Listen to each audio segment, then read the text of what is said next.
তো তখন পর্দা হুজুর পাক ওনার আব্বাজানের কাছে জিজ্ঞাসা করলেন, আব্বাজান, এখন আপনাদের সামনে যিনি আসলেন উনি হচ্ছেন আমার সন্তান, আর আমি আপনার সন্তান, সম্পর্কে আপনি হচ্ছেন দাদাজান, ইনি হচ্ছেন আপনার পোতা, আপনার সন্তানের সন্তান।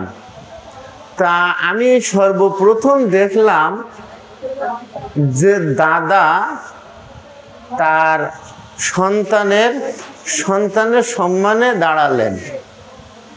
তো তখন পীর মুর্শিদ পাক তো আজকের কথা চিন্তা করছেন না, পীর মুর্শিদ পাক চিন্তা করছেন ওনার পরবর্তী ওনার শাহজাদা পর্দা হুজুর পাকের জামানার কথা।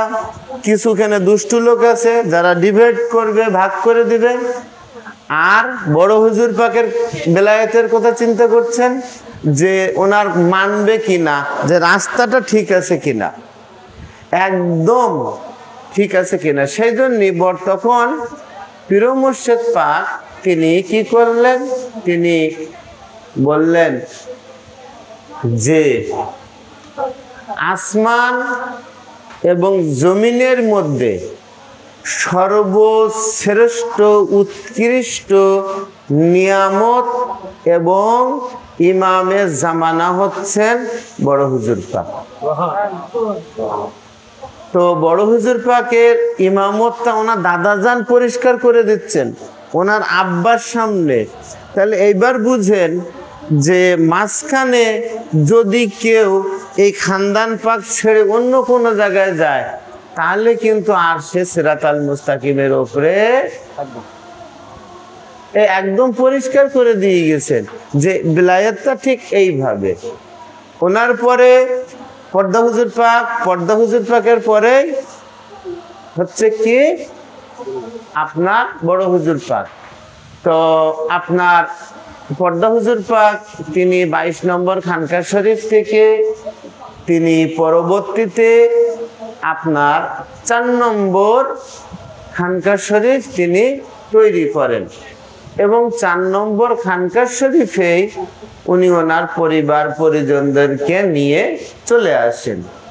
এই 4 নম্বর খানকা শরীফে একদিনকার ঘটনা, অর্থাৎ এই 25শে অক্টোবরের দিনের ঘটনাটা আমরা জানি।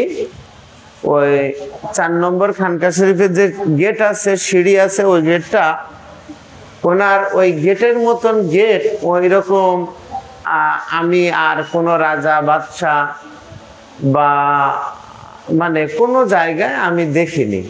শুধু একই রকম একটাই ডিজাইন আমি দেখেছি, সেটা হচ্ছে 4 নম্বরের গেট।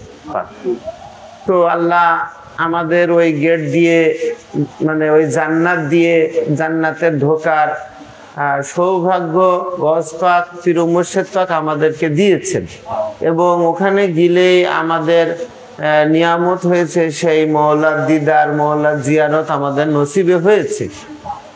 তো একজন প্রফেসর ছিলেন, আজকে আমার এই জায়গাটা এসে একটা খুব ভালো জিনিস লেগেছে।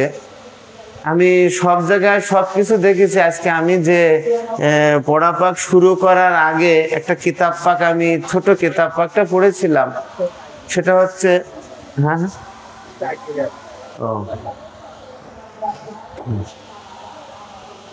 ঠিক আছে। তো আমার খুব ভালো লাগলো যে এইখান মসজিদ পাকে প্রফেসর আব্দুস সোবহান সাহেবের মিলাদের শাইখে বরাহাতটা এখনো আছে। প্রফেসর আব্দুস সোবহান সাহেব হচ্ছে উনি বড় হুজুর পাকের হচ্ছে আপনার দুনিয়াবি শিক্ষক ছিলেন।